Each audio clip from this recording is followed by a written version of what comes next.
Hello les amis, j'espère que vous me voyez bien, j'espère que vous m'entendez bien et surtout j'espère que vous allez bien. Aujourd'hui on va parler des rêves. On va parler des limites d'avoir des rêves si tu ne les transformes pas en projet. Avoir des rêves c'est très bien, tu sais, je le dis, si je le dis pas dans toutes mes vidéos, je le dis dans plusieurs en tout cas, rêver grand, c'est très bien pour réussir. Et même, j'irai même un petit peu plus loin, je vais me faire l'avocat du diable, c'est même pas obligatoire d'avoir des rêves. Certaines personnes n'ont pas de rêves, elles ont tout de suite des projets qui leur viennent comme ça. Peut-être que c'est ton cas et c'est très bien aussi. Seulement, le fait d'avoir des rêves, le fait de te contenter de rêver, c'est insuffisant. C'est insuffisant parce que ça t'apportera davantage de frustration que de satisfaction dans ta vie. Oui, avoir des rêves, c'est important pour la créativité et tout ça. Peut-être des rêves qui ne se réaliseront pas tous. On ne peut pas tous réaliser tous nos rêves absolument parce qu'on en a énormément.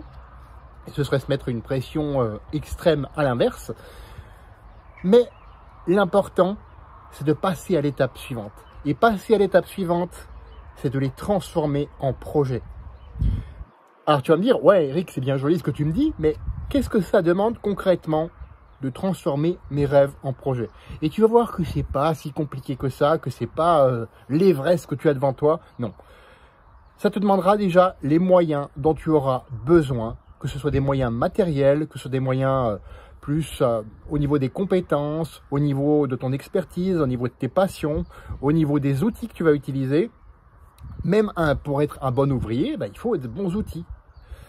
Et ceux dont tu disposes déjà. Ceux dont tu disposes déjà, tu peux déjà les utiliser. Je t'invite à faire la liste. Ceux dont tu as besoin d'un côté, ceux dont tu disposes déjà de l'autre. Et de faire vraiment le lien entre les deux par rapport à ton projet. Ensuite viennent les personnes avec qui tu vas t'associer.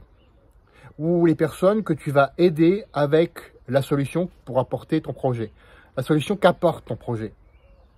Donc, ça peut être les deux aussi, ça peut être les personnes à qui tu vas t'associer et celles que tu vas aider avec la solution unique que tu vas proposer. Et les personnes qui t'aideront bien sûr à concrétiser tout ça et à avancer dans ton projet. Ça aussi, on parle souvent de moyens humains, mais je les ai mis à part parce que je préfère différencier le matériel et l'humain. Ensuite, il te faudra un délai limite. Et ça fait peur. Ça m'a fait peur pendant longtemps et donc du coup, je procrastinais. Donc un délai limite, c'est pas te dire « Ah, je vais faire ça pour demain » si c'est pas réaliste. Un délai limite raisonnable et réaliste. C'est ça que je te demande vraiment de faire ici pour transformer tes rêves en projet. C'est la troisième étape. Donc tout en restant un minimum flexible. Et c'est vraiment là où je veux en venir parce que tu auras des couacs, des échecs, des imprévus. Et il te faudra aussi être résilient, c'est-à-dire rebondir après tout cela. Ensuite, il y a d'autres raisons aussi. Sortir de ta zone de confort. Oui, je sais, ça fait cliché. Alors, tu peux sortir de ta zone de confort intelligemment. Pas te dire, je vais demain sauter en parachute. Non, si ça t'apporte rien dans ton projet, ça sert à rien. Te dire, plutôt, demain, je vais faire un pas de plus. Un pas, je vais mettre en dehors de ma zone de confort un pas et je vais garder l'autre pied dedans. Comme ça, petit à petit, je vais l'élargir plutôt que de me mettre en danger et de prendre des risques inutiles. Il faudra faire des sacrifices aussi. Oui, sacrifices, je mets ça entre guillemets, tu auras compris. C'est-à-dire, par exemple, regarder moins de télé. Je dis la télé en premier parce que c'est le plus grand voleur de temps. C'est ton plus grand voleur de temps, la télévision. Prendre ta vie en main aussi sans attendre en retour que les autres le fassent pour toi.